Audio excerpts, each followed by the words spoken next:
Do not adjust your set. This is not a test. This is Live Irish Myths. I'm Anthony Murphy. You're very welcome back to the Mythical Ireland Library, where for the next hour or perhaps hour and a half, we are going to have a bit of a chat about various things. Who knows what will come up? We are streaming, well, I am streaming simultaneously on the Mythical Ireland YouTube channel. That's youtube.com/Mythical Ireland, and also the Mythical Ireland Facebook page, which is facebook.com/Mythical Ireland, very conveniently. Hope you're all keeping well. A very good morning, good afternoon, good evening, or good night, depending on where you are in the world. I am back in the land of the living after a prolonged absence, mostly due to illness. I think you know the story. But anyway, let's not dramatize it any. I got a chest infection in late June and was quite sick with that. And when I was recovering from that, I think in the third week of that, I contracted COVID-19, and was doing these things every day for about 12 days. So I'm glad to report the COVID is gone. The exhaustion is mostly gone. I'm almost back to my old self. Thank you for all your good wishes. And Jesus, great to see you all. Don't forget to say hello, of course, in the chat, and we will say hello back. And I even got a get well card all the way from the United States. There's ducks swimming in soup, and the caption inside the card says, "Thought some soup and quackers might help you feel better." It gave me a laugh, I can tell you that for nothing. Anyway, welcome. Mojarja Golair or Fud on Dowan. Welcome back to the library, where I haven't a clue what we're talking about this evening, by the way. The plan was that you were supposed to give me questions. It appears that nobody saw the posts on Facebook and Instagram and Twitter, and nobody asked any questions. So now what's going to happen is everybody's going to say, will you talk about this and will you talk about that, and catch me off guard, which you love doing. Anyway, a very good evening to the first of the commenters tonight is Yvette Tillema. Hello, Yvette. Good to see you again. Survivalist Dad 101 says, hello, sir. Well, hello indeed to you. H.M. McGreevy said, "'Tis a good day." It certainly is. And it's doing less rain than it did yesterday. Mother Nature decided yesterday to give us all the rain that we've been lacking for the past number of weeks. Jules Cousins is in the house. Excuse me. Orman Rick, who is not Nick. Not Nick Casterton. Total blank. Give me one moment. It'll come back to me. You're very good. Thank you. And yes, I am feeling good. Archaeoastronomy Database, who is Ty. Glad to see you indeed. And I've been watching some of your very interesting videos. Keep up the very, very good work. Don't forget to, if you haven't done so already, pop over to Archaeoastronomy Database's YouTube channel and give it a like and a subscribe.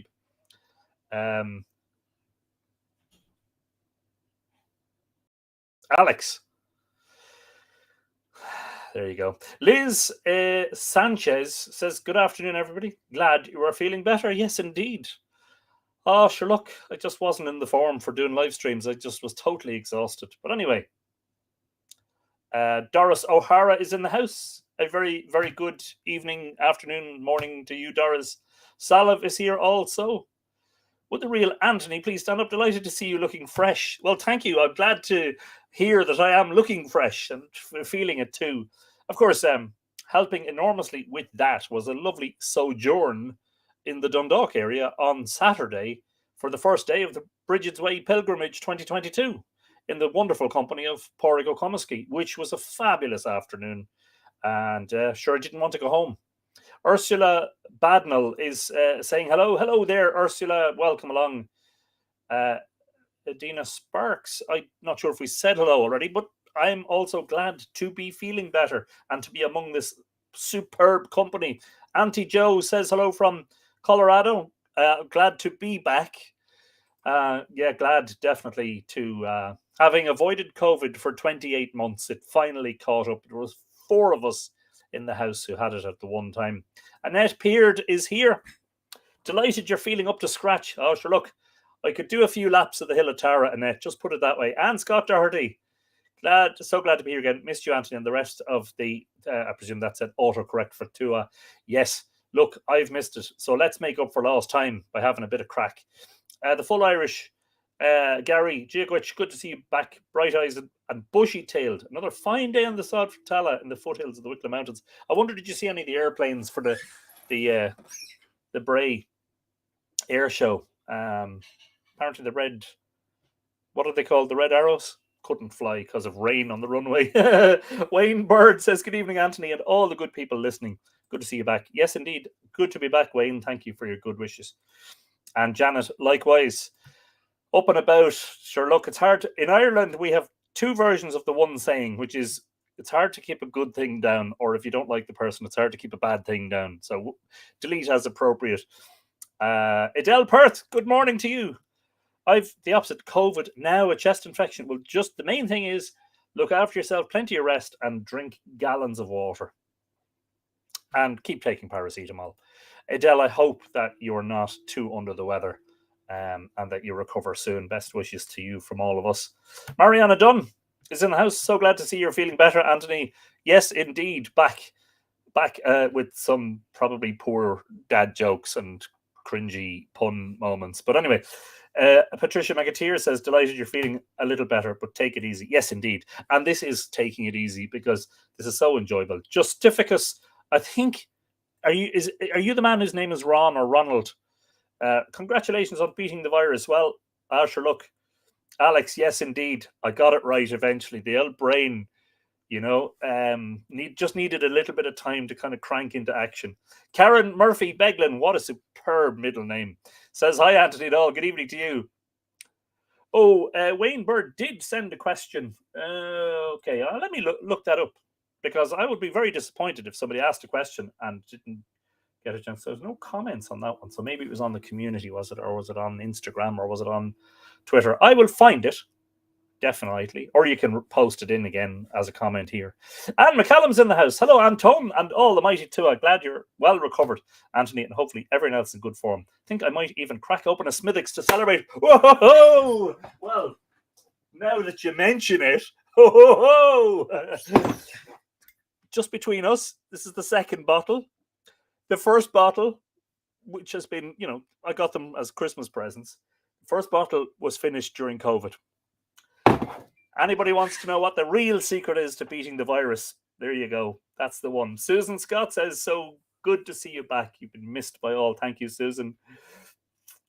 Jared Mantooth says, good afternoon. Good to see you. And you also, you're very welcome to the live stream. Mavanwe is here. Great to see you back in action, Anthony. Hello to everyone. Yes, indeed. Sláinte. Michelle Behan, can you talk about the new list for UNESCO World Heritage Site? Yes, that is actually a very good topic. Thank you, Michelle. I will take out my notebook momentarily and just take down any ideas that people have for discussion topics. If something is going to require me to research, then I'll probably won't. But this one I can talk about. UNESCO tentative list. Brilliant. Okay, good. Very good topic. And Wayne, that's Michelle Behan. Okay. And Wayne has a question. Wayne, if you want to just paste that in as a comment below, I'll catch up with it. Is that Jay McH? Is that Joan McHugh? Is it? Hi all, nice to see everyone. Greetings today from just outside Westport. Hope all are well. Great to see you again, Anthony. Yeah, I'm very sorry for all the Mayo fans, but anyway, yeah, I'm in good form, Joan. I hope you are likewise. Barbara Barney says, hi, Anthony. Hi, everyone. Giagwich Barney. Barbara, even. Not Barney, because it sounds like I'm greeting a pink dinosaur or something. Tom King is in the house. It's great to see our captain steer his ship again. Lovely to see you all again. Hope all in good fettle. Yes, Tom, and delighted to see you in the house. As always, a great pleasure. Cornelia Skipton. A lot of people asking me lately about the... just random strangers in shops and in supermarket queues and such places, just saying, oh, would you mind telling me about the... Yeah. And at the end of telling them what what it is and who made it, I tell them you can get them on the Mythical Ireland website.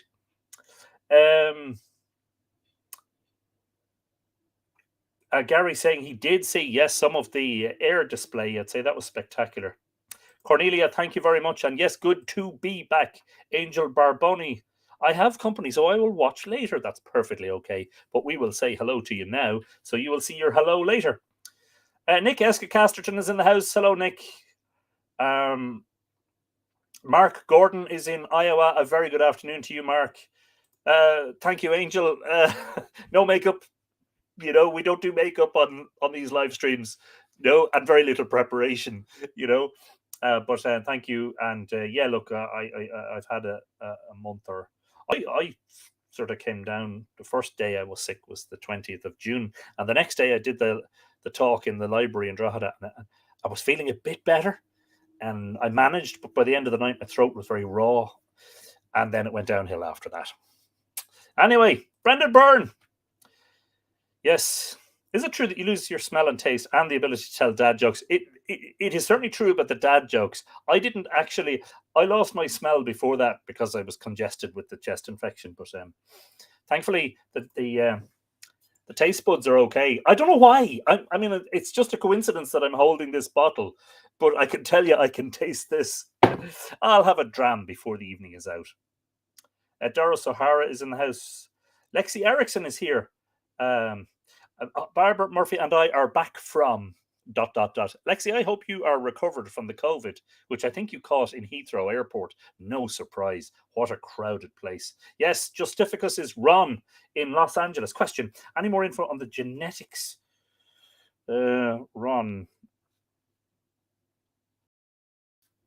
Genetics of the early builders. Let's see if we can even talk about that momentarily. Scotty Farrington, welcome. Also, I'm leaving for my 6th trip to Ireland tomorrow and my 3rd visit to Newgrange on August the 4th. Brilliant stuff. Well, I hope you thoroughly enjoy that. I'm sure you will. Henry McCauley had COVID in Orkney, so self-isolated by camping at Skara Brae. Wow, there are worse places you could have to isolate, definitely. Barb Jordan is in the house. Good evening, Barb. Sláinte. Anna Conley is telling Mark that she's from Iowa too. Brilliant stuff. Man, Anthony is feeling better. Look, you'll know as soon as I posted last week was my first kind of week of feeling normal again. I started posting the old dad jokes on my own Facebook profile, and immediately people started commenting, "Oh, you must be feeling better." Anya Bowden is in the house. Hello, Anya. Sláinte.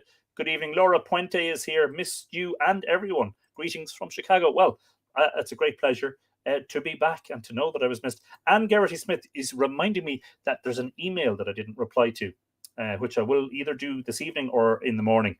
But don't worry, everything's on schedule for the weekend. Anne, great to see you. Anna L is, I believe, you're the one who's in Balbriggan, just down the road. Ballybrigeen in the county of Dublin, on the coast. Who else? Astro, interesting suggestion of a topic. Traditional Irish myth as expressed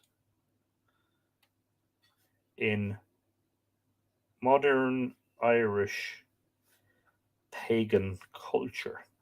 Interesting conversation topic. Yes, indeed. Michael McLaughlin wants me to speak. Yes, somebody has suggested that. Sorry, Michelle, I apologize. Michelle, somebody has already suggested that. So it seems that is a popular topic. We're going to talk about the tentative UNESCO list. H.M. McGreevy has that symbol tattooed on. I presume, are you talking about this symbol? The Triskel. Yes, indeed. Stephen O'Hara. Hello, Stephen. In County Kilkenny. Hope you are having a great day. Good to see you. Oswald Spengler, fresh from writing The Decline of the West, has decided to join us on the live stream.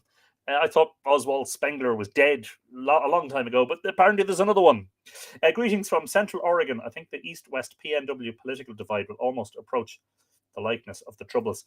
And we have to say a special mention to the late David Trimble, former First Minister of Northern Ireland, who has just passed away today, and who was one of the champions of the peace process and the Good Friday Agreement. May he rest in peace. Yes, Joan is on holidays in Mayo. Never made the final this year. Next year is our year. Look, everybody was rooting for Mayo, but look, it's heartbreak again. Look, you just have to keep knocking, don't you? Julie M. Hello, and wow, I'm catching this live. Brilliant stuff, Julie. Welcome along. Let me see. Yes, Lexi, I did think I got COVID at the airport at Heathrow. I wouldn't be surprised. Quick question about the significance of trees in Irish myth, and which tree. I think we did, but let's put it on the list. We did, I think, several episodes about trees. But let's put it on the list anyway. Jared, I'll have to look for that whiskey. Yeah, the Tullamore Dew is nice. The only one that beats it in Irish terms is Redbreast 12, which is very expensive, but it is the honey of whiskies. It just goes down easy. It's fabulous. Has that British show Time Team ever done any archaeology in Ireland? It's a good question, which I can't immediately answer. Maybe somebody else knows. I used to watch it when I was younger. I don't think so, but I wouldn't like to say definitively no. Happy Day is also in Balbriggan. Hello to the Balbriggan contingent. You're very welcome, Happy Day. Lovely handle. Maria is saying hello from Sweden. Hello, Maria. And I hope you're still getting lovely long days there, and that the winter doesn't come in too fast, because I can feel it already, the shortening of the days. Rex Fortenberry, yes. Oh, well, I hope you're doing well and that you have also recovered from the COVID. Anya Ryan, hello, Anya. Very good evening to you. You're very, very welcome. There's something you asked me about ages ago that I was to come back to you about. Symbols on rock art or something, wasn't it? I do apologize. I find it very difficult to keep up with correspondence, but the fact that I've been sick for a while doesn't help. Anne tells us this is her last live stream in Ireland for a bit. Makes me sad. Oh, look. Well, at least we're getting to do it before. I got well enough. Costa del Balbriggan, says Anna L. Yes. Helen Hirsch Chatter is here. Yes, UNESCO nominations are exciting. Brilliant. Full Irish saying, I'm heading back to Ishnach for Lunar, so maybe a get together for the... Yeah, I must discuss that as well. We're supposed to get together at Ishnach on the 9th of July, but I had COVID and I had to postpone, and I haven't reset a date because I didn't want to set a date until I was clear of COVID. Fairy Mounds, ref Baltray, County Louth. Fairy Mounds in Baltray, not the standing stones. I'm not sure about Fairy Mounds in Baltray. Wayne, I'm not sure what you're referring to there. Maybe more information. John Main, who I was chatting to on the phone on Saturday and hung up because I was kind of in company and said, I'll ring you later. And I didn't. I ended up having a fabulous day on Saturday. Actually, I must talk about that as well. The Bridget's Way. That was really brilliant, actually. Wet and windy in Belmullet. What a surprise, huh? Also great to be back, John. Tarini Pendleton is in Laguna Beach in California. Very good afternoon to you. Kelly Nikelly. The latest of the Mythical Ireland tour that I have met face-to-face in person. Shared a post on the Mythical Ireland community last week, pictures from Drogheda, saying that she was going around the streets shouting, Anthony, Anthony, in the hope that I would appear. And so we organised to hook up for a bit of lunch and a chat. Lovely to meet you, Kelly, and looking forward to further discussions. Saffron Thomas. Yes, Time Team did Dungannon, Hill of the O'Neill. Aha. You see, I knew. They went to Northern Ireland way back, says Joan. Yes, indeed. And Brendan also. Yes, there you go. 21 years old, Bushmills. Nice, 21. How does Irish myth and lore relate to the moon?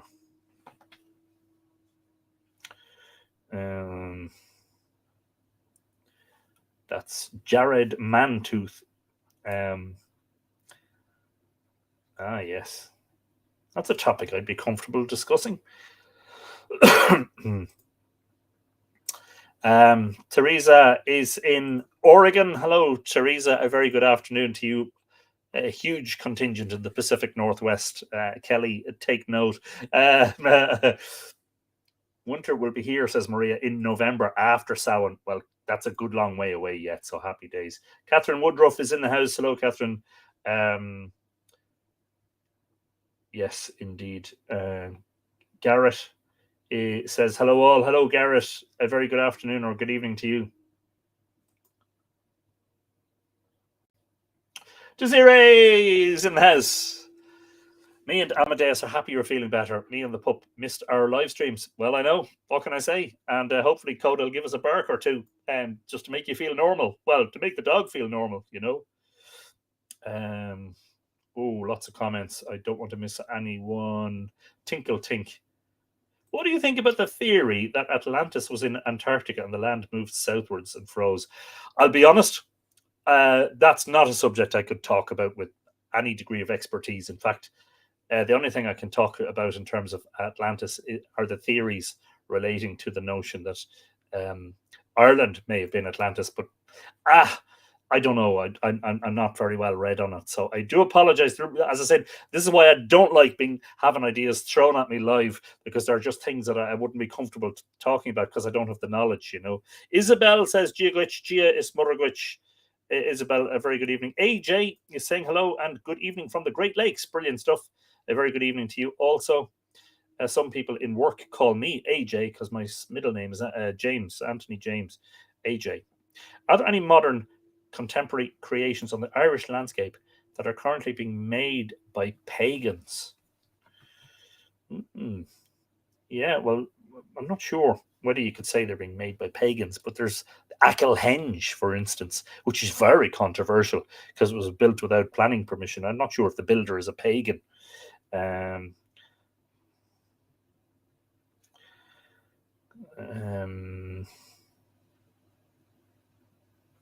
Yeah, that might be something we can talk about if we have time. If not, we can keep it for another chat.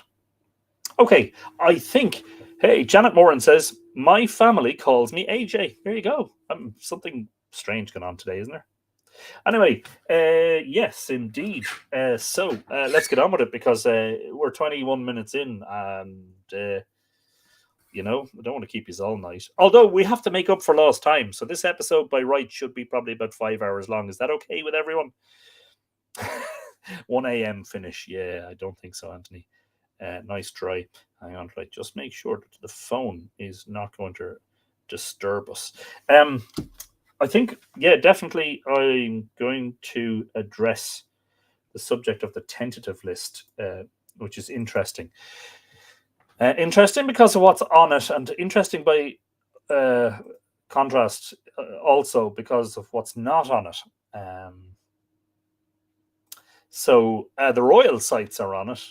So rewind a little bit, just for those, there may be viewers who don't know a huge amount about the UNESCO. You know, well, I think most people should know that UNESCO gives designation, World Heritage status to certain sites that have outstanding universal value.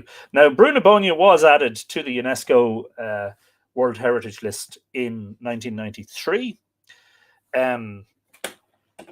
Not actually specifically for the fact that it's a huge complex of prehistoric monuments, some of the finest in the world, but actually primarily because of the megalithic art at Brunebonia, which proliferates there compared to, for instance, the likes of Sligo, where at, for instance, Carrow Keel, there's hardly any megalithic art, and the little tiny example that's there is very hard to see. In fact, was only discovered in the last few years.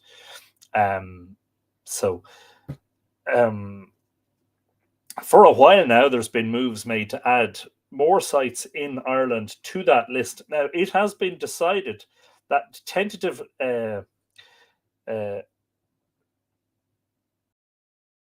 on the tentative list are the passage tomb landscape of Sligo, which would include Carrowkeel and Carrowmore and Queen Maeve's Cairn.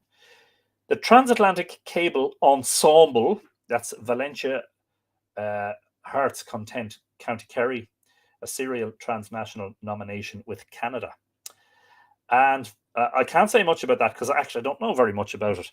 And then the royal sites of Ireland. So they would be Dún Álainne in County Kildare, Hill of Ishnock in Westmeath, the centre of Ireland, the Rock of Cashel in Tipperary, Rathcroghan in Roscommon, Tara in Meath, and Owenmacha or Navan Fort in County Armagh. So it's a strange one because of the way they've been clustered into one, and that's essentially 6 sites, which is a serious, if they're accepted onto the final list, all of these, we're actually talking about probably 10 distinct locations, because the Sligo landscape covers Carrowkeel, Carrowmore, and Coolera Peninsula, or Knocknarea. So we're adding a huge amount of individual locations to the list. A site has to be on the list for at least 1 year. That's the tentative list before work can formally begin on a nomination dossier. It is important to note that the nomination process does not necessarily result in the inscription of a site on the World Heritage List. So this is a tentative list, and it doesn't guarantee inclusion on the list. A site can be inscribed on the World Heritage List only if the World Heritage Committee determines it is of outstanding universal value for all of humanity. It may be the case that the reason the royal sites are being lumped into one is because individually some of them don't have all of that much in terms of archaeology. I would argue that Tara and Ishnock definitely. Rathcroghan is a massive complex of monuments, whereas Dún Álainne, not so much. Owenmacha, maybe not so much, not to denigrate them in any way. What were the others? Rock of Cashel, of course. Yeah, I mean, but maybe it's an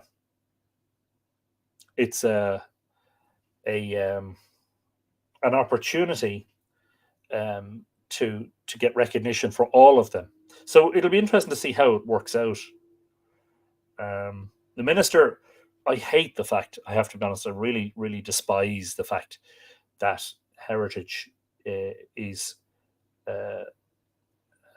lumped in with the same department that looks after housing in Ireland. I just think that's actually, I think I've written about this in a blog post last year. I think that it's a conflict of interest. It's a conflict, full stop, that the government department that looks after housing is also the one that looks after heritage. It's like, well, I don't know.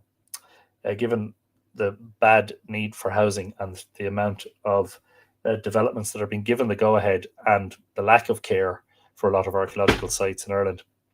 Anyway, that's a whole different kettle of fish, a whole different rabbit burrow that we are not going to go down tonight. The Minister for Heritage, Dara O'Brien, is quoted as having said, "I pay tribute to all applicants and to our own National Monument Service and the experts who have assisted us over the last year. This has been an exhaustive process over many months of evaluation that UNESCO ambition demands. I commend all applicants for that ambition. To the 3 applicants which have met the necessary criteria, know we will support you as best we can to match the local drive for full World Heritage nomination in the years ahead. It will be a challenging road, but one you have shown you are willing to travel, and we will journey it with you." Now, it's interesting that I also reported recently, if you read the blog on mythicalireland.com, if you didn't, it's there, you can read it after. I wrote an article that's called "The Era of Unrestricted Access to Ireland's Prehistoric Passage Tombs is Ending," with specific news that signs have been erected at Carrowkeel to say no unauthorised entry, and there's word and talk and it's not just word and talk, by the way. I have this on good authority from good sources, that the cairns at Carrowkeel are going to be barred off with the same sort of gates or bars that you find at the likes of Mount of the Hostages at Tara, and, for instance, Cairnell and Cairn T, etc., at Loch Crew. So we have been through an era of privileged and unrestricted access to a lot of cairns, and it looks like that's coming to an end. And there's something that's making me wonder whether this isn't all part of the preparation for UNESCO status. Now, you have to bear in mind something, just in case people think I'm being unfair to the authorities or whatever. So, when something is designated a UNESCO World Heritage Site, it has to be protected and looked after in very specific ways, and gets afforded much more protection than even national legislation in this country would allow. So those sites would inevitably become better managed. Uh, so regardless of how we feel about it, and I know there are lots of people who are very annoyed about the notion of the cairns at Carrowkeel, for instance, being locked, as people are annoyed about Cairn T at Loch Crew being locked. But the simple fact of the matter is, without some form of intervention, these sites are not going to be around for many more generations. Because the fact of the matter is that the modern, there are a certain number of people nowadays who just have little or no respect for monuments that have stood in the landscape for generations, centuries, and millennia.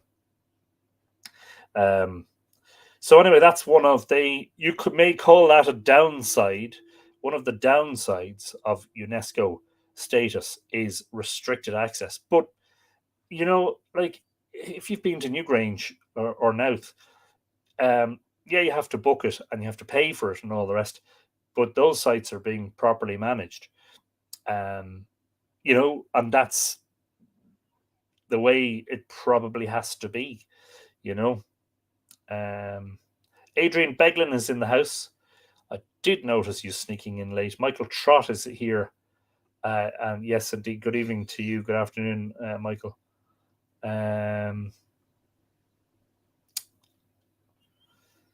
Just making sure that I haven't missed anything pertinent to what we're talking about. Vanway wants to know what's my favorite sacred site.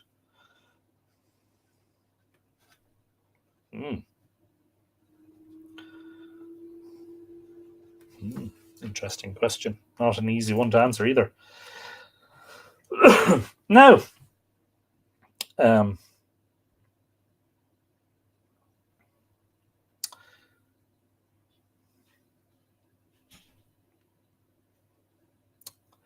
yeah, so I suppose it does.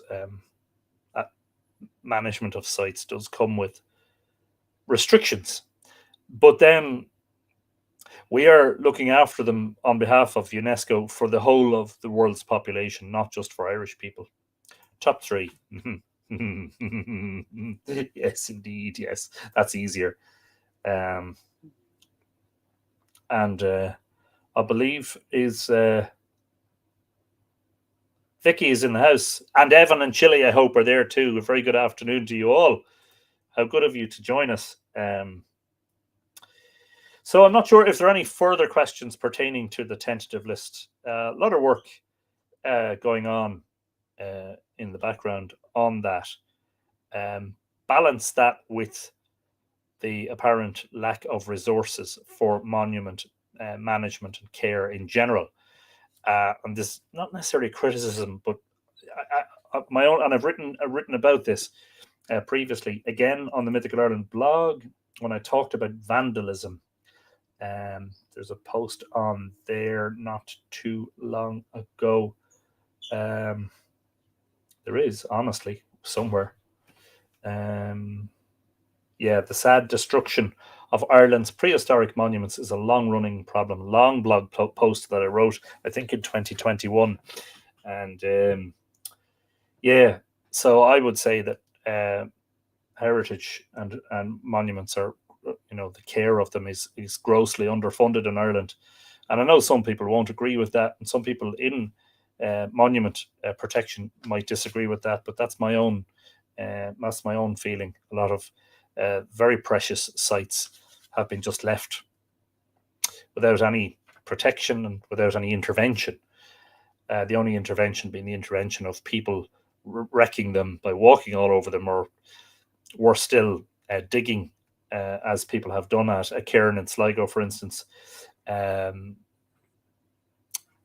inscribing their names with stone, modern graffiti, all that sort of stuff. But anyway, that's maybe a topic for another day.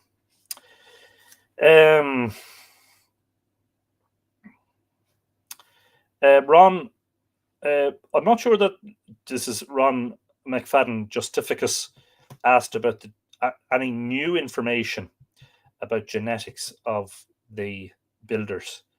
Thank you, Salav, for sharing the link to the blog post about vandalism.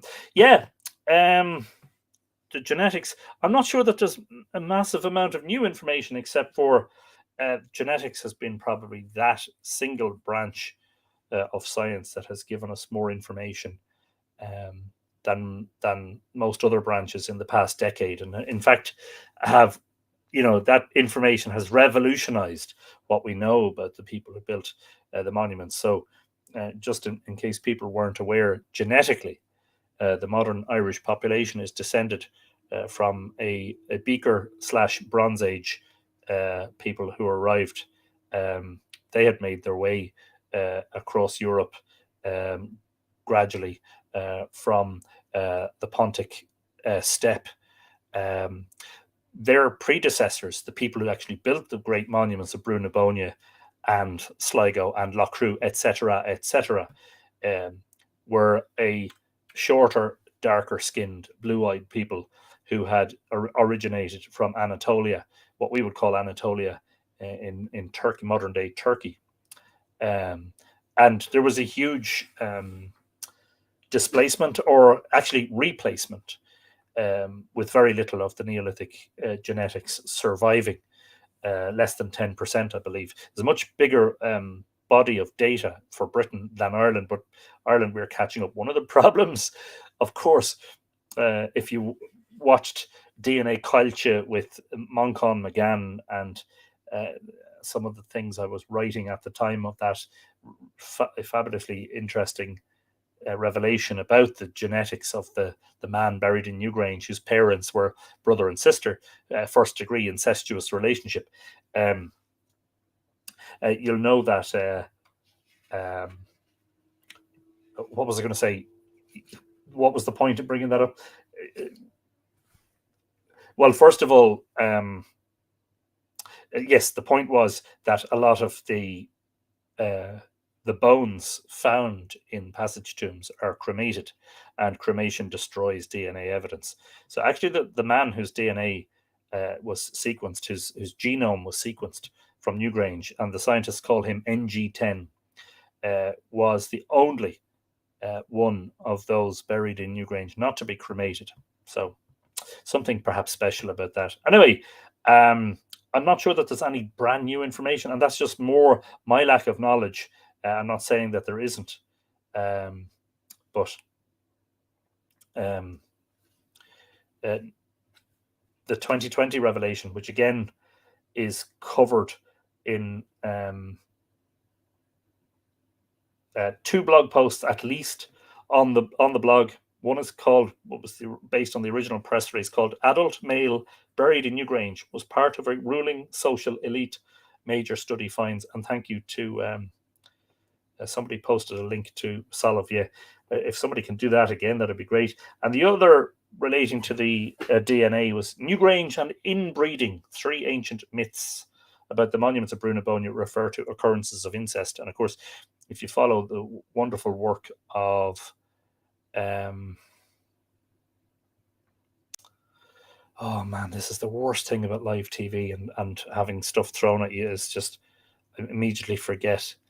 Ali Isaac has written about 7 or 8 different instances of incest in Irish myth, which is fascinating. Michael Pike is in the house. Hello, Michael. A very good afternoon to you. So Astro asked about traditional Irish myth as expressed in modern Irish pagan culture. It's a very interesting one, with the potential to be controversial. But I will try not to be controversial, and certainly wouldn't be my aim to upset anyone. But so modern paganism in general appears to be based upon what I would term a hodgepodge of um, um, mythological, I would say evidence, but a hodgepodge of, it borrows from different parts of Europe, for instance. So actually, Irish myth is very important to modern pagans. And there are lots of places that you can go to learn more about that. Probably, I would say, one of the best known people representing the pagan community in Ireland is Laura O'Brien.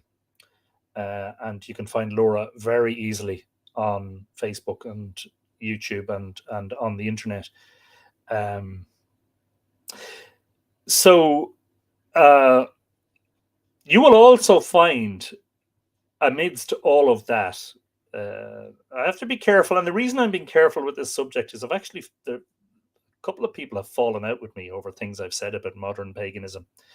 And I don't mind that too much. I'm just wondering, is that a food stain or that? I'm very embarrassed. I should have cleaned up before I came on.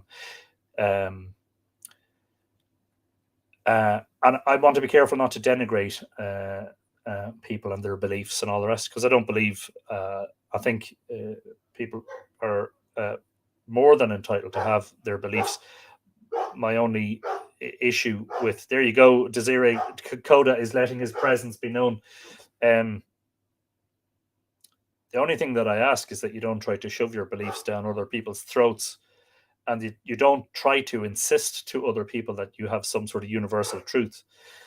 One of the difficulties, anyway, that I encounter with modern paganism, and I've only really encountered it in Ireland and to a small degree in Britain. So I'm not really talking about continental European. You asked specifically about Irish paganism, is the fact that on the one hand, you have a celebration of, for instance, the festivals, the ancient festivals, the cross-quarter dates, and the solstices and equinoxes. On the other hand, you have incorporated into some of the practices of some pagans things that are absolutely alien. You know, I would say, without being sort of too specific and without going too far down the rabbit hole, that, if ever I was going to practice a faith based on mythology, how I operate. I like to go to the original sources, and I like to make sure that what I'm saying is based upon those genuine indigenous sources. There are a lot of very unreliable sources about Irish mythology on the internet.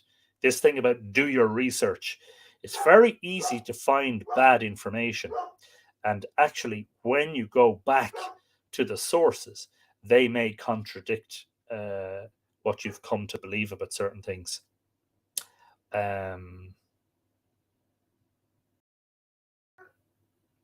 I also have an issue, but it's not one I write about or talk about publicly, but I have an issue with people who say they're pagans and their beliefs are based on Irish mythology, but they can't pronounce, for instance, Bealtaine, and I'm sorry, but if you call it Beltane, then that's just an indication of the fact that you're not in touch with the sources, because Bealtaine is not pronounced Beltane in any language.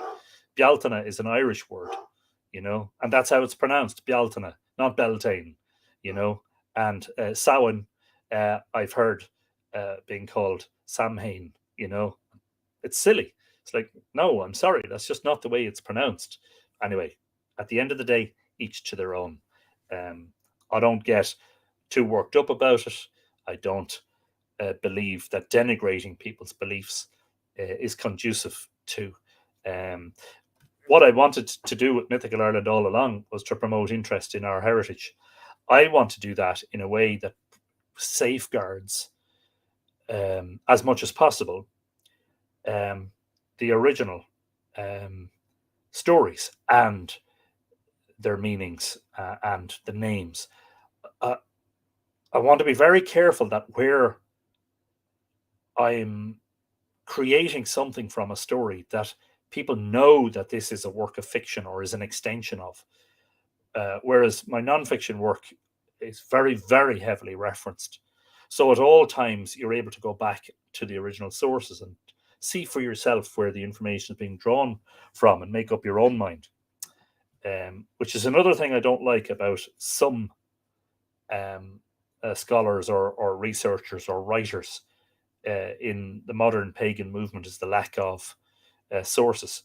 But then we have the likes of Morgan Daimler, who has been on my live streams a few times, who, like myself, is very dedicated to the original sources, um, and is so dedicated to making sure that whatever she says is a reflection of what is actually in the sources, that she went and learned Old and Middle Irish herself so that she could make translations.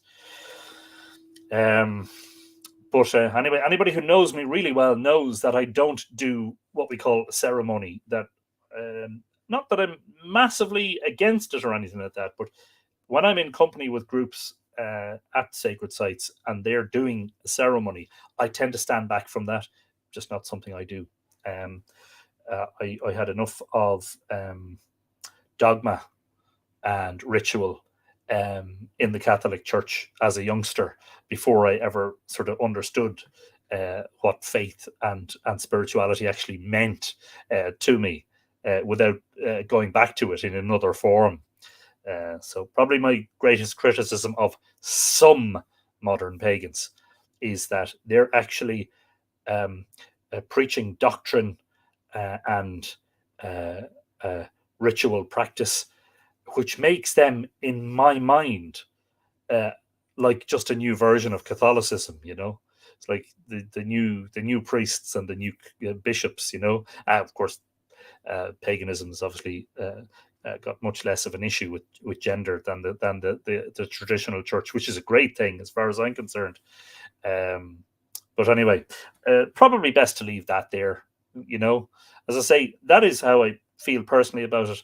I try not to allow it interfere with my work. I'm conscious of the fact that a huge number of people who are pagan follow Mythical Ireland. Don't want to insult any of those people. I certainly have encountered very, very headstrong individuals who are preaching very, very strongly, and actually one or two individuals in this country who there's an undercurrent of dark anger and misogyny.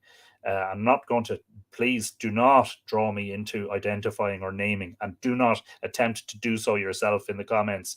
Don't want to get dragged into that. But I have encountered some very, very sort of disturbed individuals in that world. But then that's the same in any field, really, isn't it?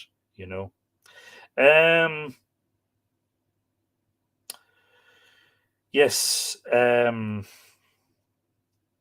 Jared wanted me to talk about Myth and the Moon.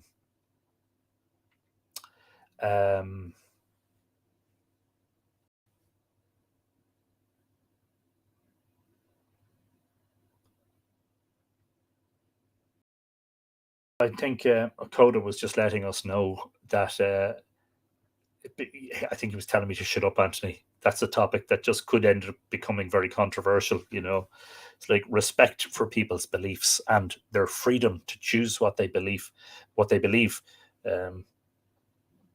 It's surprising how much white supremacy is present in modern paganism, not specifically in Ireland.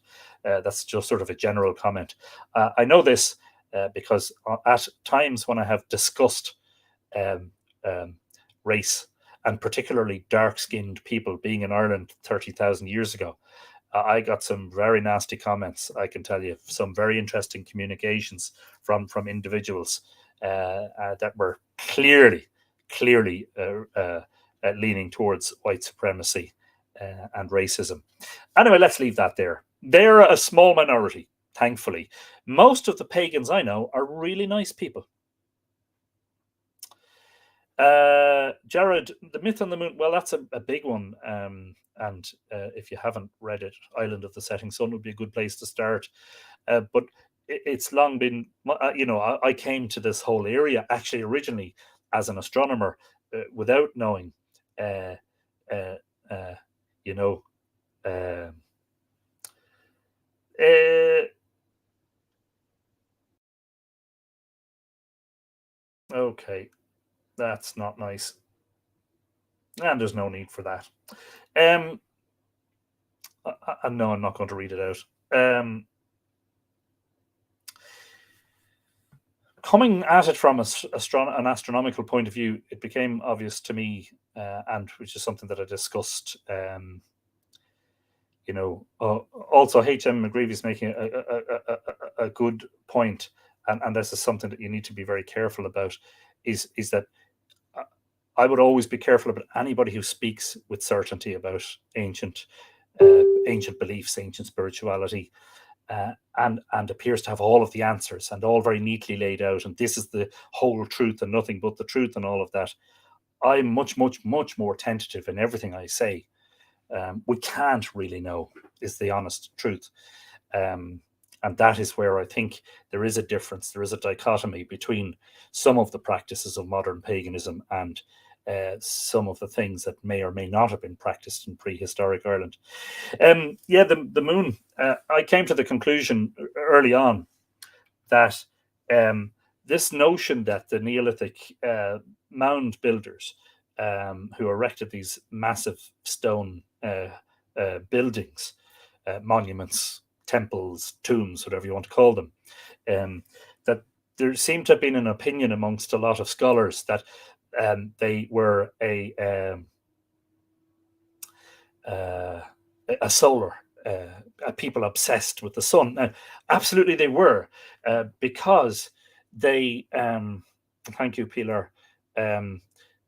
They were obsessed with the sun, yes, because it was very important. As an agricultural community, you need the sun to help your crops to grow. However, in terms of timekeeping, and especially in terms of predictive astronomy, marking out, when we're going to assemble for such and such a holy ritual or a sacred day in the calendar, the moon has to be factored in. And look, I mean, you have the likes of Alexander Thom, who still is. There are several scholars today, one in particular, who seem to have devoted their entire lives to trying to debunk Thom. But something Thom said or wrote in the 1960s or the 70s was that, this notion that, it takes lifetimes to figure out the patterns of movements of the moon is actually a nonsense. And he said, for instance, things like, he reckoned that prehistoric cultures have known intimately the link between the moon and the tides since time immemorial. So is that 100,000 years ago? Is that 500,000 years ago? Who knows? But I imagine in Thom's mind, it's like ever since we had conscious thought, we were aware of certain natural patterns. One of those is the moon. Yes, of course, the sun, which is blatantly obvious. And I actually think it's an academic comfort zone, is to stay within the realm of the sun and the solar. It's like we can talk about that because it's very easy to see what happens over the course of a year in terms of the sun. But when you look at the moon, it appears to work in a much more complex fashion because its orbit is inclined to the sun's orbit by 5.15 degrees, meaning that it only intersects the ecliptic or the sun's path in two places. And those intersections or nodes are moving through the zodiac over a period of 18.6 years, which is the rotation of the nodes. which is tied in with the standstills that Tom wrote so much about and that so many people have tried to debunk, saying that why would you study the moon? Why would you study the moon when, or the rotation of the nodes specifically, when you're only going to see this once, maybe twice in a lifetime?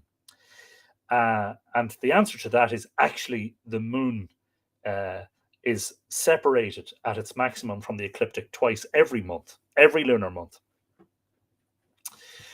Yes, it reaches extremes called the standstills only at certain times. But you were talking specifically about mythology. This is where it gets hazy because, as I've repeatedly said, in Irish myth, you have to look for the metaphors. What we don't generally have is here's the story and here's how you should interpret it. So, for instance, I've said repeatedly that the guarding of fords in battles, in particular, in Cuchulainn and Setanta in particular, there are two places where the moon's path and the sun's path. Now, I know they're separate things, but let's call it the ecliptic band, that area, that belt through the sky where the moon and the sun and the planets travel. There are only two places in the sky where that crosses the Milky Way, what we would call the river of the sky, Bealach na Bó Finne, which is what we call the Milky Way in Irish, in modern Irish, the way of the white cow. And the Boyne River is the same thing. It's Áin Bó Finne, you know, one is above, one is below, as above, so below, all that stuff. And so there's 2 points where the ecliptic band intersects the river of the sky, and maybe they're the fords that are referred to. And when I see mention of cattle crossing the fords and being driven across the fords back and forth, I tend to think of cattle being moving, the moving objects. So in Amergin's chant, when he comes to the Boyne, he says, "Who calls the kine of Tethra, the cattle of Tethra, who calls the cattle out of the plain of Tethra and sees them dance in the bright heavens?" Of course, I said on a previous live stream, can't remember which one, that the plain of Tethra was actually a bardic kenning for the sea. So the plain of Tethra is the sea. The cattle come out of the sea and dance in the bright heavens. He's talking about heavenly objects, but I think in particular he's talking about planets, ones that can move or can be seen to cross. And this idea of regressive movement, crossing over the ford and coming back again. Well, there are planets which perform loops in the sky, retrograde. Well, yes, don't even start about Mercury in retrograde. Don't go there. It seems to happen several times a year, and some people go into an awful figgery about it. Yeah, so it's difficult. So, for instance, a while back, I found reference to, in James McKillop's work, I found reference to a story about Clonne,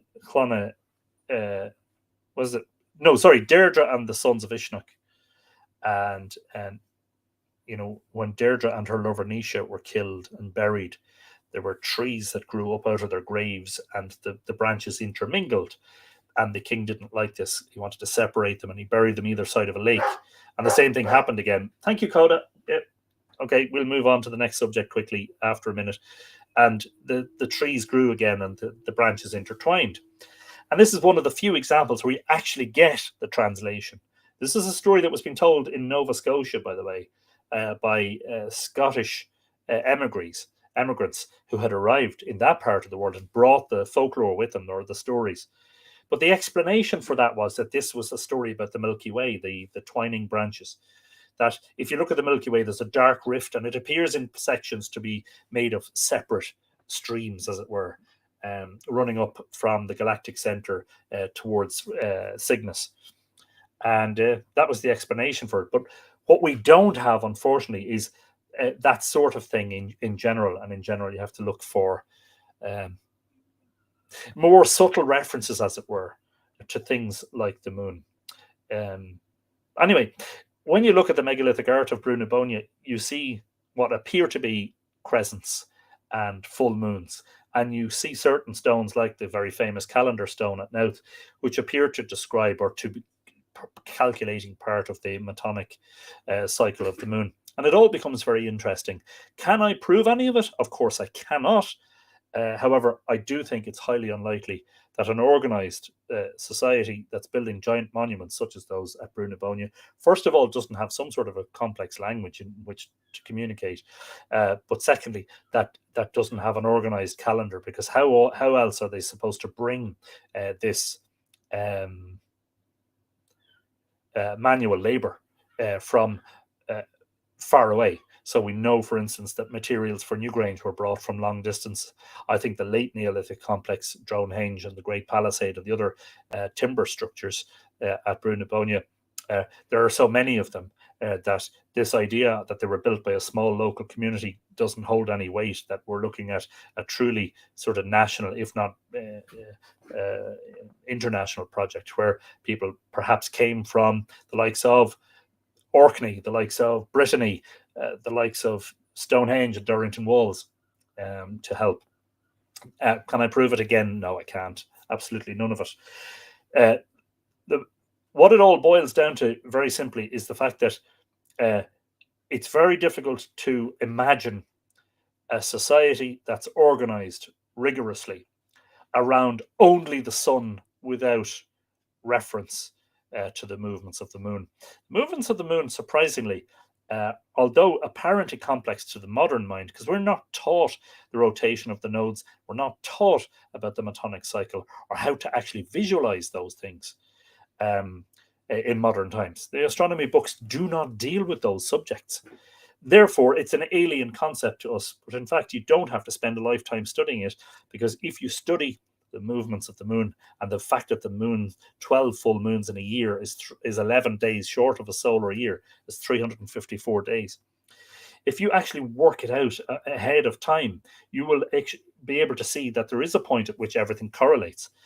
That is 19 solar years, 235 synodic months, that's full moon to full moon, or 254 tropical months, that is the moon returning to the same place in the sky, and that everything resynchronizes. So you think that the moon's never going to fit. It's always either less than or more than, by a few days, a solar year. But actually, when you get to 19, everything fits and the clock restarts, as it were.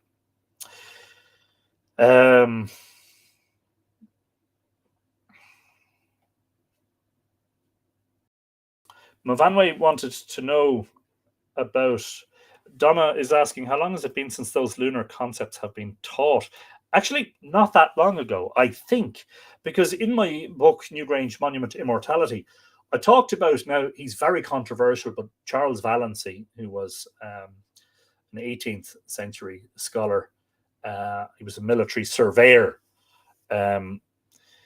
He's written some stuff about Irish history and mythology and monuments, and ascribes the origins of Irish language to the Chaldeans and stuff like that. So some of it's way out there in left field, but he's written some stuff that's really intriguing. He, I don't know exactly how, probably through an interpreter, but he talks about, in some of his work, Collectania.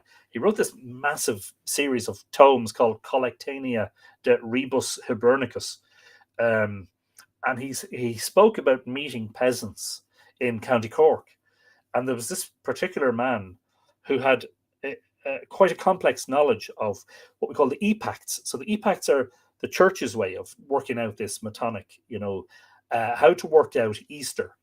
Because, of course, the calculation of Easter was a controversial area in the early church in Ireland, such that the Synod of Whitby in, was it 667, 668, sometime in the 660s AD, the Synod of Whitby was organized to whip the Irish Christians into line, because they had decided they were going to calculate the date of Easter in a different way to the Roman Church.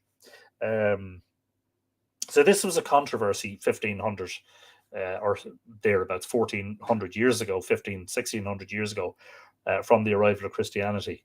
And the very fact that it was suggests to me that, yeah, people already knew this stuff. But anyway, Valency was talking to a peasant in the 18th century. Remember, this would be a local man who had never gone to school, who had never been taught to write, who had never read a book, and who couldn't speak English. And apparently this gentleman had a very good working knowledge of the epochs of the golden cycle or the Metonic cycle, and lunar patterns and predictions, far more than you would expect an unlearned peasant to have. I suspect actually that that sort of knowledge came almost into the modern era. Probably, see, the Great Famine was a very disruptive for many reasons that are too complex to get into in one live stream. The Great Famine was a very disruptive event in Irish history and in the preservation of culture and oral lore, because obviously a lot of it disappeared, died off, emigrated. And that story about the twining branches is a good example of how folklore moves from one country to another. The interest in Sheila in Newfoundland being an example where Sheila seems, any celebration of Sheila's Day seems to have died out after the famine in Ireland, and yet there are still Sheila's Day traditions in Newfoundland, for instance. Anyway, without getting too much off the subject, I suspect that lore that preserved this mnemonic lore that preserved this knowledge probably came right down to the famine, at least, and possibly in pockets survived into the 20th century. And like a lot of things, vanished with the likes of electrification and the move to the cities on the East Coast, the emptying of the rural West and Northwest, and the fact that the language changed and so many people were speaking English. I suspect a lot of stuff was lost in that period. And as I say, the fact that Valency suggests that he was talking to somebody who was a peasant, unlearned, unable to read and write, who had complex knowledge of the workings of the moon is fascinating to me, Fascinating. Great question, by the way. Oswald Spengler, no, I'm not talking about whether the famine was a genocide. I'm sorry. Simply because, you know what? It's far too. I don't believe it was, and that's all I'm going to say about it. It's far too. No matter what, and I'm a moderate person. I have moderate views on most things. There's inevitably going to be people commenting here, about how it was and getting angry about it. It seems to be a topic that promotes a lot of anger. It's like, can we talk about the famine without being angry about it? Can we talk about history in general without being angry about it? And in that case, no. So I'm not going to go there. I'm sorry. Just one subject I'm not going to address. Movanwe asked what were my 3 favorite sacred sites. It is extremely difficult to pick out favorites because, and one of the reasons for that is, and I'm not just saying that, is because different monuments, locations, sites, complexes of monuments have different. They resonate, in different ways. A lot of people would automatically assume Newgrange.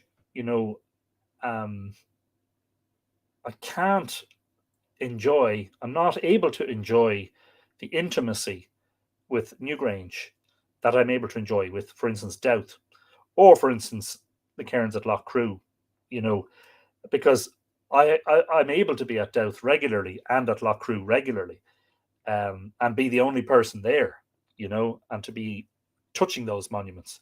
Whereas with Newgrange, I'm out on the road, away from the monument, but I've still enjoyed all those times. It's very difficult. It really is. I mean, I couldn't pick one, but even to pick 3, I've always loved Douth. I've always found Douth to be a place where I can go and contemplate. And one of the reasons for that is because because again, this is to do with accessibility. The gate is never locked at Douth, meaning that I've been there in the middle of the night, under the stars, sometimes under a cloudy sky, under the moon, under an eclipse in some cases, at sunrises, at sunset, and it's wonderful. So Doubt would be in the top 5 anyway. I love Fornox. I think Fornox is a very, very beautiful and very special little monument. I love Loughcrew. I love Tara. Very, very difficult to pick a favourite out of those two. I love Ishnock. And again, if you've read Return to Segish, you'll know there are particular reasons that I have very, very deep fondness for Ishnock. So it would be very difficult to separate Ishnock. I'm going to have to lump them in together like the UNESCO sites and say, Ishnock and Tara and Loughcrew. So that's the best I can do, rather than pick favourites. Julie wanted to know, are there any contemporary pagan creations or monuments? There are. They're few and far between. Of course, part of the difficulty is you can't just throw up a monument nowadays. You have to have what's called planning permission. There are, but not much that I can talk about, to be honest. And I probably think that I've kind of stretched the spread the butter out too far on the sandwich in terms of the paganism. Let me just quickly check the comments to see if I've missed anything. Sheila Gunn is in the house. Hello, Sheila, and hello to the family who are visiting. And no problem. Tara is lovely, even when it's busy. The thing I like about Tara is it's so big you can always find your own space in it. Drombeg is lovely, Gary. Yeah, Drombeg Stone Circle in Cork is a beautiful place. Anne agrees that Fornox is very special. And Mavanway says Loughcrew is special. You see, it's subjective too. I like Glendalough. I mean, I know it's a Christian site, and I have nothing against Christianity per se. I'm just the fact that I'm agnostic. I find Glendalough to be a superbly beautiful location. Mark Marnell, thank you for that, and good to be back and to be feeling normal again. Just making sure. And I hope that I haven't been abrupt or anything with anybody, and I hope I haven't insulted anyone tonight. That particular issue of modern paganism is a difficult one, and I would have beliefs, I would have opinions about certain things that I don't generally share, because it's like, what's the point? Everybody's got a voice these days on the internet, and it's like, why say something? As my mother said, if you've nothing good to say, and this is just in relation to one or two things, if you've got nothing good to say, then don't say anything at all. And that's the way I kind of look upon it. I wanted to talk about Bridget's Way. So Bridget's Way is a pilgrimage, but just in case you think so, Bridget's Way is a very special pilgrimage because it celebrates Bridget in all her forms, her goddess form, her saint form, or whatever. Whatever way you see her. It was founded in 2013 based on an alignment of ancient monuments that myself and Richard Moore had documented in Island of the Setting Sun. It was founded by Dolores Whelan and Karen Ward, who are actually still organising and still on the pilgrimage. We had a lovely day on Saturday for the first day of the 2022 pilgrimage. Of course, it hasn't been held for a couple of years due to the pandemic. Today they're making their way from Ardee to Slane, and tomorrow from Slane to Tara. I think some of the way anyway to Tara. And an international group of pilgrims being joined on and off. Like, you don't have to do the whole 9 days. You can come along and join in for a day, as I did on Saturday. We walked on the lands of Lisnawilly on the west side of Dundalk town, and our guide was the wonderfully knowledgeable and very friendly and affable Pádraig O'Comiskey, who shared not only information pertaining to the history and the archaeology of the landscape, but the myths and legends and place names. Fabulously knowledgeable individual, Pádraig. I've known Pádraig for a number of years. Very, very friendly guy, but very knowledgeable guy. We also got to see some newly found megalithic art on what looks like a rock art panel, which is very unusual, which was found by Pádraig and documented by Evine Lamb, who I also met on Saturday. That was wonderful. If you want to see that, by the way, that is currently a post on my Patreon. for Mythical Ireland patrons. And of course, that is the address for the Patreon is there. If you want to become a patron and support the work of Ireland, Mythical Ireland, you can do, and you also get stuff that other people don't get to see. Fergal Canton is in the house, just back from the shopping. Very important to do the shopping, you know. Yeah, so it was a lovely, lovely day. I spent actually 7 or 8 hours wandering around the place. And well, look, I haven't been out properly for a while following illness. So I really enjoyed the opportunity to be out in the landscape. And it's lovely, of course, always when you can ramble in a landscape without wondering about whether you're trespassing, which we weren't. We had the permission of the landowner, which is again wonderful that you're not having to go and ask, or yes, yes, indeed. And Sheila saying Glendalough is so unique in a spiritually mystical way. You can easily see why it was that certain locations were chosen. I mean, the Skelligs. I've only ever seen them from the mainland, by the way, and in Star Wars. But the Skelligs, I mean, Glendalough, you just sit there and you go, yeah, I get it. I get it. In early medieval Ireland, when there weren't cities and there weren't roads and there was, to arrive in this magical landscape nestled in amongst the mountains and the lakes, and to be in contemplation, it must have been extraordinary, Yes, Desiree makes a point, and that is that I tend to enjoy visiting sites in solitude. So, for instance, that's one of the reasons I love Doubt, because I can be there so often on my own. Harder to connect when there's hundreds of people around. That is definitely an issue at Glendalough. Not so much at Tara. There can be hundreds of people at Tara, and you can still find your own space.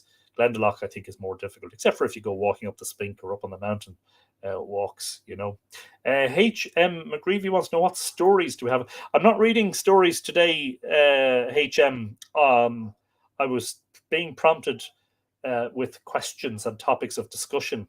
I didn't plan to do any reading or telling any stories today, so I've been prompted by several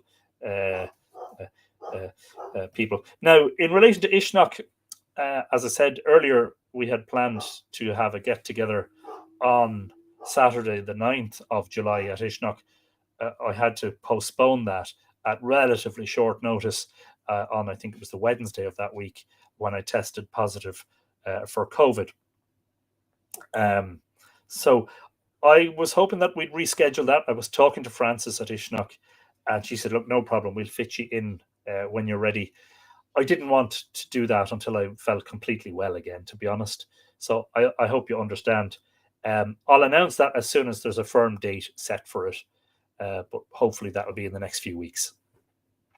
We'll go to Ishnock and do our tour and our picnic. So we'll do that before too long, before the winter comes in anyway, certainly, Joan, trees and myth. Yeah, I don't think, I think we'd be just kind of covering old ground. There certainly is at least one, if not several episodes about trees. Let me just quickly check that. Yeah, episode 121, trees in Irish mythology, the oak. Episode 122, trees in Irish mythology, the rowan. Episode 115, trees in Irish mythology, part 1, the yew tree. Episode 116, trees in Irish myth and folklore, part 2, hawthorn/whitethorn. Episode 117 is about hazel. And then the interview with Mike Bailey, which is the conversation, episode number 11, would have a certain amount of talk about trees. So yeah, I think we'd be just kind of covering old ground there,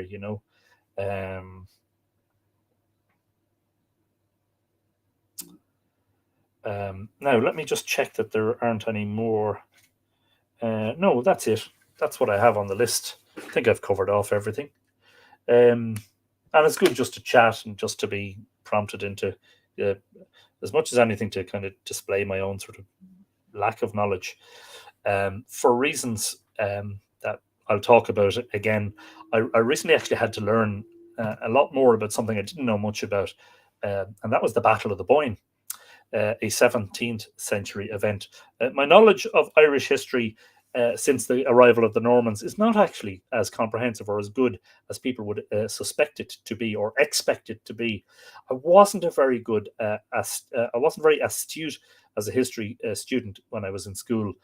Part of the problem was that history was very politicized, um, by the Christian Brothers, who wanted us to learn all about, the plantation and the land wars and the rising and the civil war and all that stuff, and no harm to learn all of that, but at the expense of learning anything about what came before Christianity. And I suppose one of the things that I've been doing with Mythical Ireland is making up for the fact that in school we didn't really learn all that much about pre-Christian Ireland. It was like there's nothing to learn. It's all pagan. It's all darkness, Barbara Murphy has joined us from Tucson. Hello, Barbara. You're very, very welcome to the live stream. You can't beat a mythical lake. Yes. I think it was it Fergal? A lot of lakes have associated myths of banished monsters. Yes, indeed. Absolutely, they do. And of course, Patrick, people often talk about the Corra, who was the monster that was thrown by Patrick from the summit of Croagh Patrick and ended up in Loch Corra. Fascinating stuff. I'm just going to go through the comments here. I want to make sure that I haven't missed anything. Mark Marnell, pagan is a Christian word, which is used in the early communities to describe the last country people to be converted Christian. Of course, pagan, by definition, means country person, doesn't it? The country area is furthest outside the pale fixed limits. Yes, indeed. Thank you, Colleen Hilda. You're very welcome, and thank you. Look, the reason I don't like these sort of throw questions out sessions is I don't get to do any preparation for them.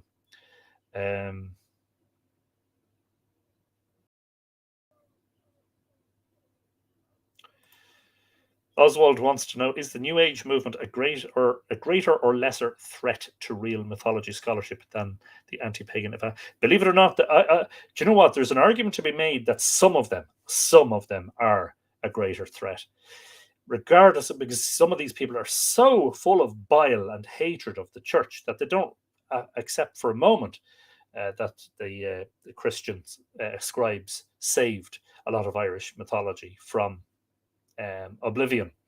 But it's a very complex area, and it's really not that simple. It really isn't. And of course, that sounds like an excuse for me to not get into it too deeply. But I would say, yes, there is an amount of truth in that there are some people in the New Age movement promulgating beliefs that just aren't there in the written mythology, Anyway. Just shoot the breeze, says Liam. Yes, indeed. Adele is hoping to get back to the Northern Hemisphere at some point. You'd be very welcome, Adele. I'd love to see you again. Pilar is saying, interesting to think about. Sorry, I will show that comment. To think about strong emotions, beliefs, and opinions. The myths were perhaps based on real histories with equally strong beliefs, emotions, opinions woven into their human participants. Yet we now connect into these stories themselves, the shared human experience in the heart of them, without the baggage of contemporary opinions. Yes, indeed. E.g., whatever the politics of the Fervullag might have been, or the belief system of the two a day, we'll all be myths ourselves one day, helps to broaden the view. I like to think that I do take a sort of a Campbell-esque view of mythology, that it's not just simple storytelling, nor is it necessarily a record of history, maybe in part like Iliad, for the same reason. Mythology, I think, brings us closer to our own relationship with the divine, our own relationship with the ineffable, our own relationship with the mystery of life, especially pertaining to what lies beyond the grave, basically, beyond the beginning and the end of life, what's there for us, Fascinating stuff, really. Yes, I saw that about the Georgia guide stones being blown up. Very, very strange. But they are strange anyway, because they talk about limiting the world population to 500 million people, which sounds a little bit dark, to be honest. Let me just go back. I just want to make sure that I haven't... of course, every time a new comment comes in, it goes all the way to the bottom. Um,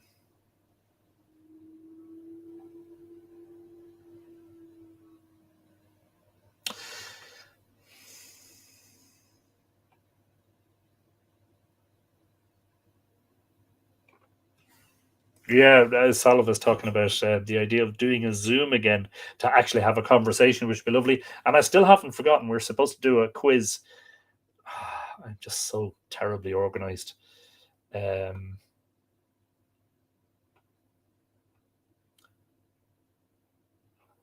okay, I don't think I've missed anything too important. Well, the other thing that's interesting, by the way, in terms of scholarship around the mythology, another thing that is interesting is that a lot of us have been relying. I've noticed this as I've sort of time has gone on.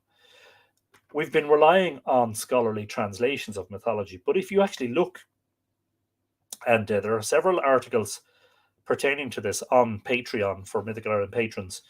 Um, if you look at, we talked before, didn't we, about the archaic English that was used by scholars such as Whitley Stokes, for instance. Um, and and if you look at words, especially where you have this, and I love the side by side Middle Irish plus the English translation. I love having that because you're able to look at the word that they're translating and say, well, have a look at the electronic dictionary of the Irish language, which is a brilliant resource, and have a look at, and is that necessarily the proper or the ideal translation? And sometimes it's not. Sometimes the scholars, it's not that they got it wrong per se, but perhaps they chose certain words for reasons of sensibility or sensitivity.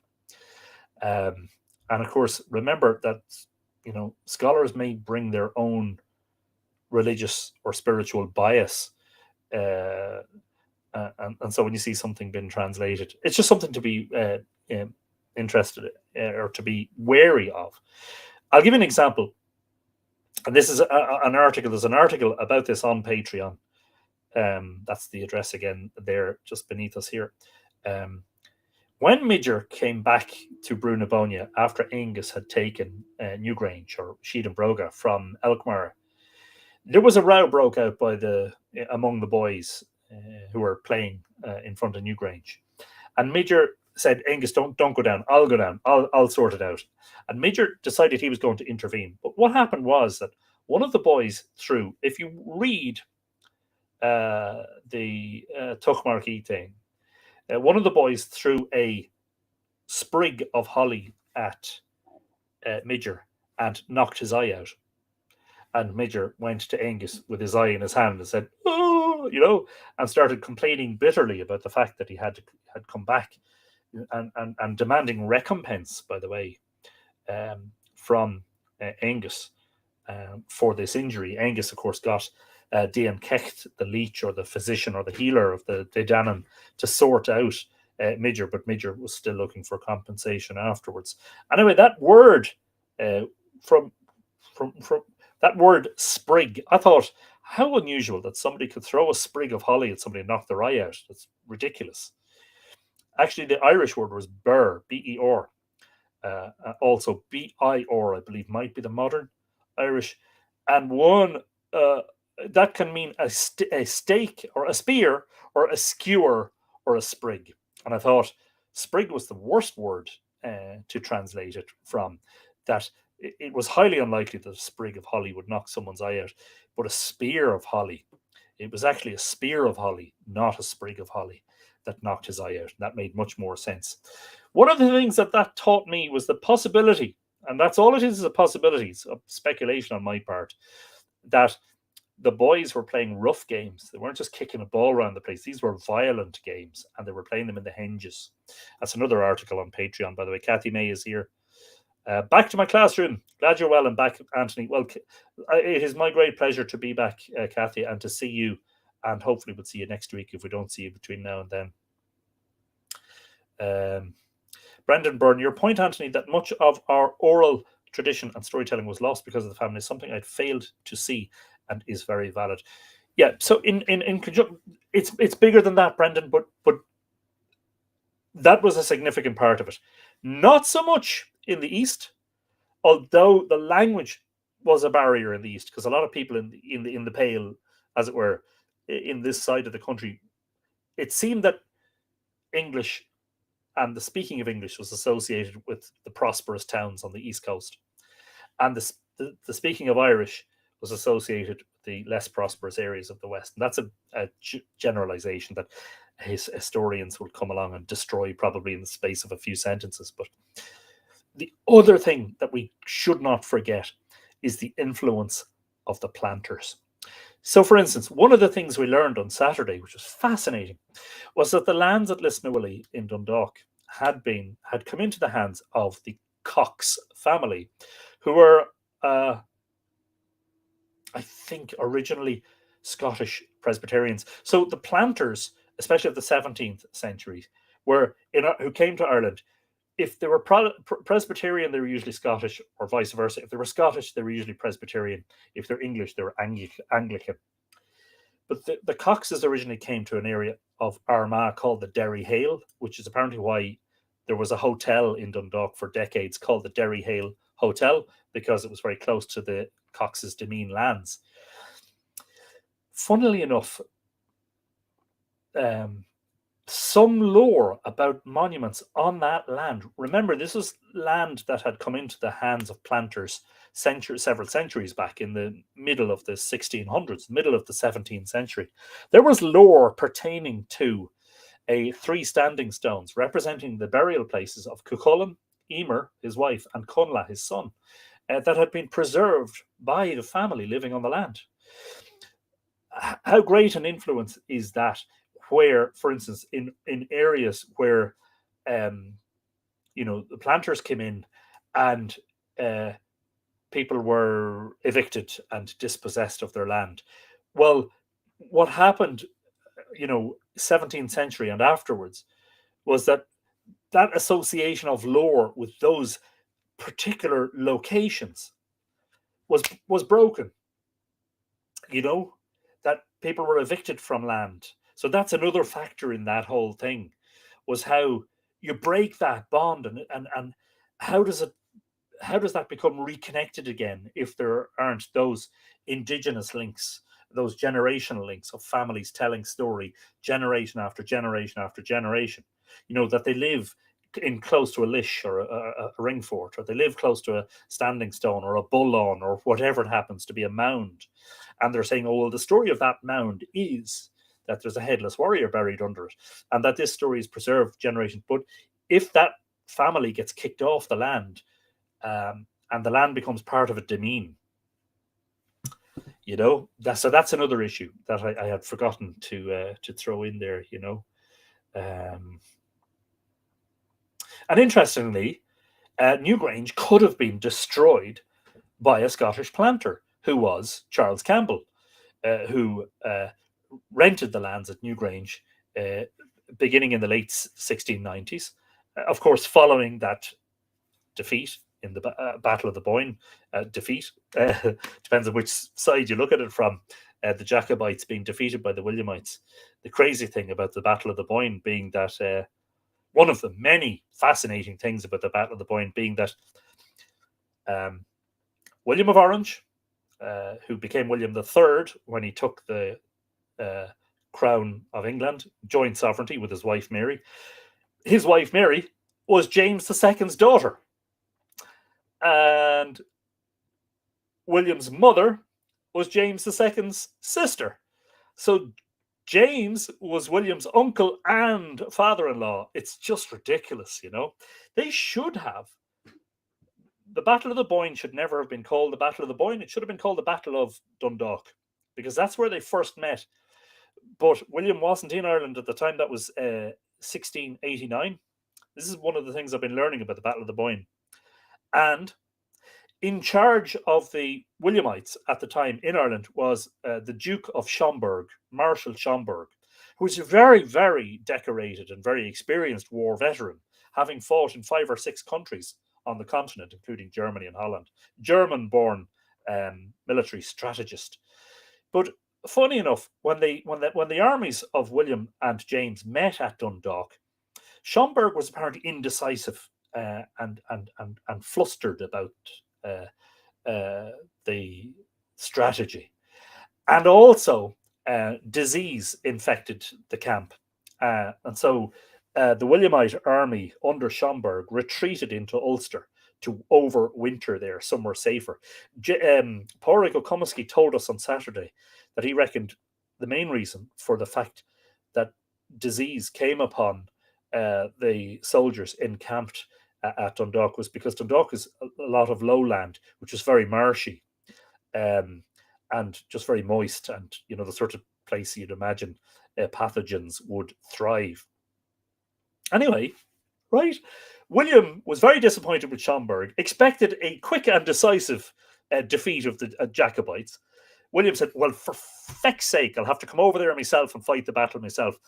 The armies met again in the Gap of the North in Moyrie Pass between Dundalk and Newry. And this time, whatever happened, the Jacobites beat a retreat, and the battle didn't take place there, which would have been an amazing place for it to happen. When you think about the Gap of the North, and you think about the history, the mythological history of Ulster, it's always associated with battle. And you think about Cuchulainn defending Ulster against Maeve's hordes. It's fascinating. Anyway, James beat a retreat south of the Boyne, west of Drogheda. And the rest, as I say, is history, because that's where the battle did actually take place. 25,000 soldiers in the Jacobite army, 36,000 in the Williamite army. Wow, like more than the modern population of Drogheda was assembled 2 or 3 miles out the valley. Incredible stuff. Another one that people don't know about is the fact that William was almost killed by a 4-pound cannon shot. And in fact, it came so close, it grazed him, it grazed his shoulder. It caused a burn and a tear in his clothes, such that his flesh was visible. And there was a huge commotion, which was observed through a field glass by the Jacobites on the southern side of the Boyne. And they thought they had mortally wounded him. And in fact, word, of course, the big protagonist here in all this is Louis XIV, who William was very opposed to for religious reasons mainly.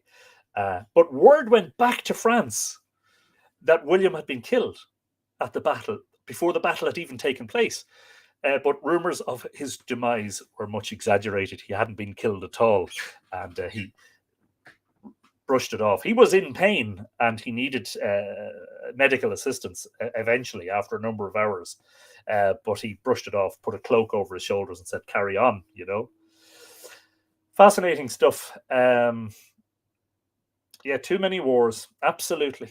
And the Boyne, well, talk about the Milesians dividing their kingdoms. Eramon and Eber divided their kingdoms at the Boyne, as did the Fir Bolg, Rory and Slánne, 2 of the Fir Bolg kings, with the Boyne dividing their kingdoms.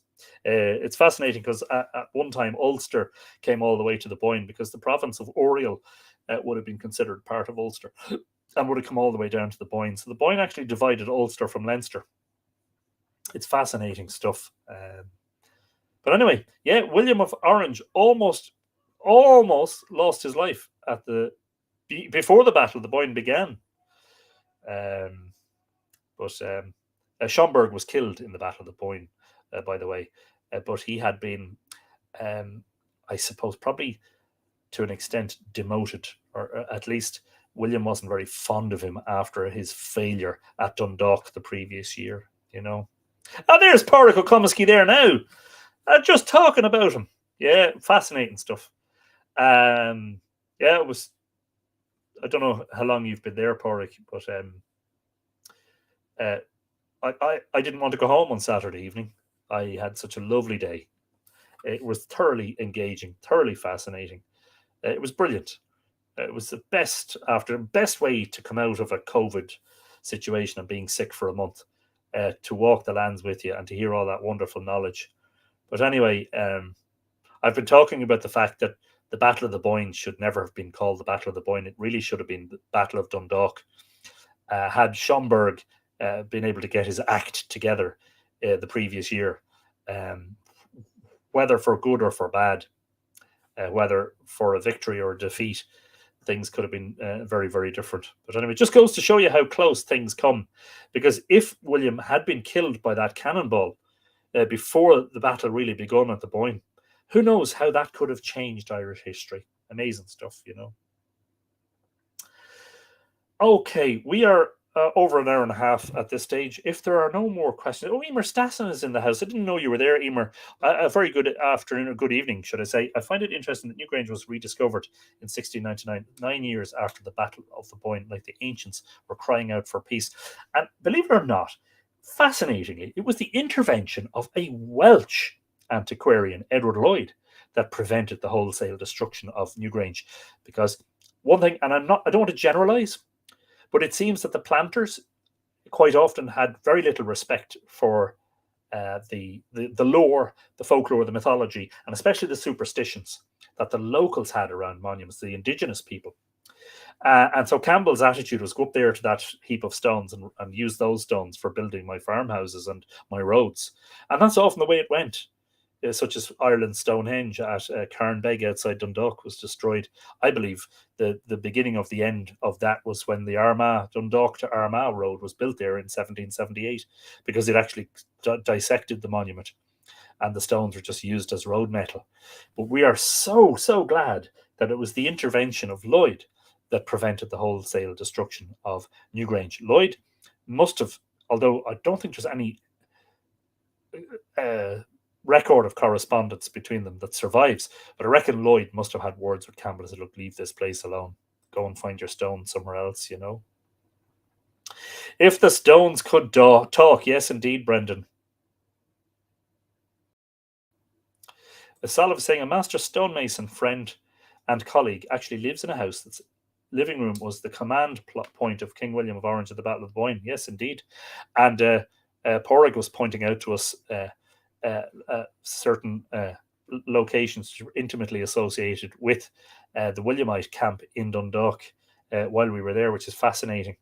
But anyway, apparently the Battle of the Boyne wasn't a major battle.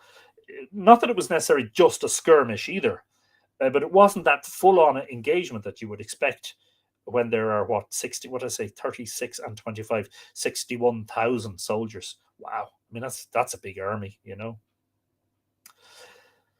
Anyway,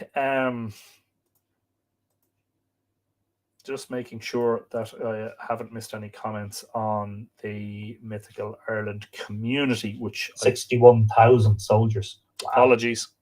There's another me. Oh, God help us. One is enough.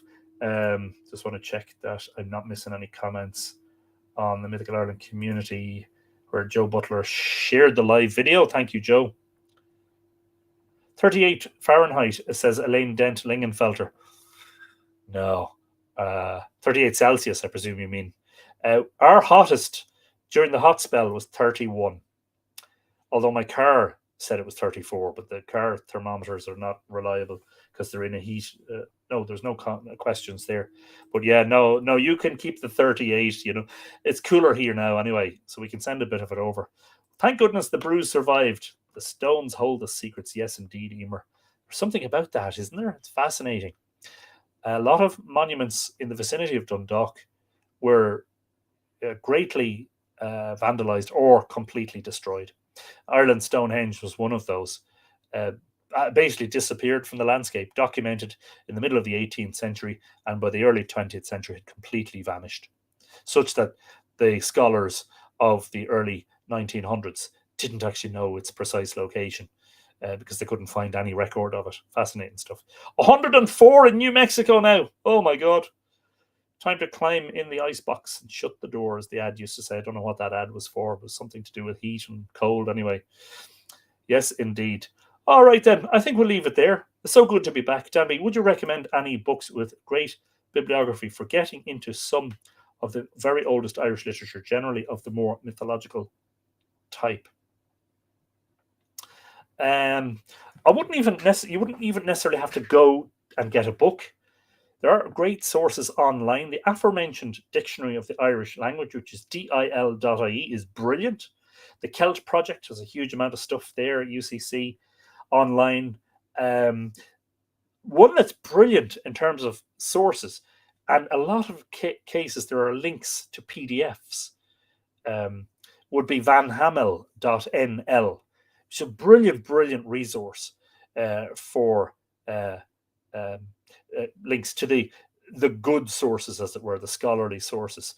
So you wouldn't even have to buy a book. You know, the difficulties, you'd have to buy a load of books. You'd have to, you look at the size of the library behind me. But wait, I would highly recommend one great source that I always recommend is James McKillop's Oxford Dictionary of um, Celtic mythology,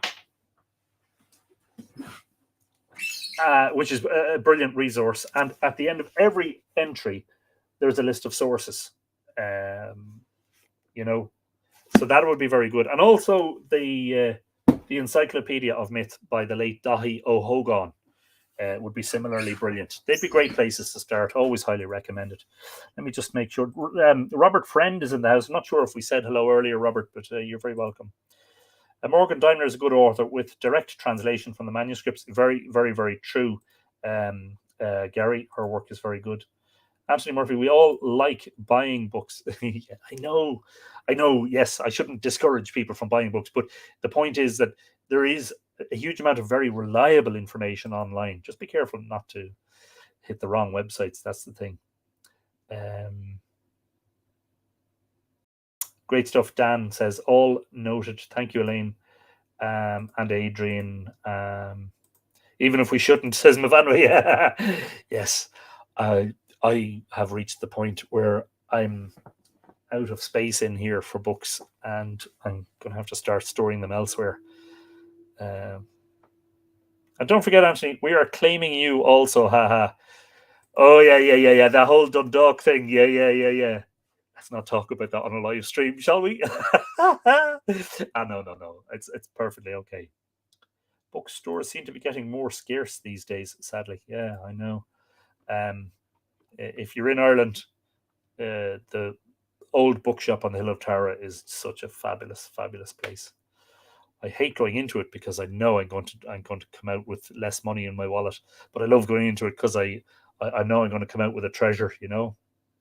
Anthony, what is the orange book touching the green stone of your Newgrange image? The orange book. Are you talking about this image up here? This one here? I'm not sure what the question is, Mark. Perhaps you could help me. Yeah, and don't forget that in terms of sources, I did a series called Book Talk, which is on YouTube if you look back through the channel. And if you've got, for instance, the likes of my Mythical Ireland book and Island of the Setting Sun, they would have very, very good comprehensive bibliographies in them. Thank you, John, and we'll talk to you very soon. Sorry, that's Elaine. We'll talk to you very soon, John. Keep the faith. And Kelly is running out of the house. That's great. I'm going to go and have me bush, or not me Bushmills, me Tullamore Dew now. That's what I'm going to do. I'm going to have the old nightcap and say sláinte to the whole lot of you. If you have any further questions, do feel free. Relating to topics that we've discussed tonight, please do feel free to drop me an email. That's mythicalireland@gmail.com. And if I get the time, I'm not around tomorrow, but if I get the time, I will try to interact with you. And I hope that we haven't strayed too far into controversial discussions tonight. But anyway, I think you know where I stand on most things. I don't hide it. And hopefully we'll all see you all next week. We'll be back to sort of a pre-planned episode next week, I think, or we can do some reading or talk about a specific subject. Yeah, I greatly enjoyed that tonight. Nice to kind of nice to get into a sort of a mixture of subject matter, you know. So all that remains for me to say is thank you for joining us. Ichawa Kulasov Sound Sleep. Slán the full bye for now. And of course, most important of all, Toga Bugge. Take it easy.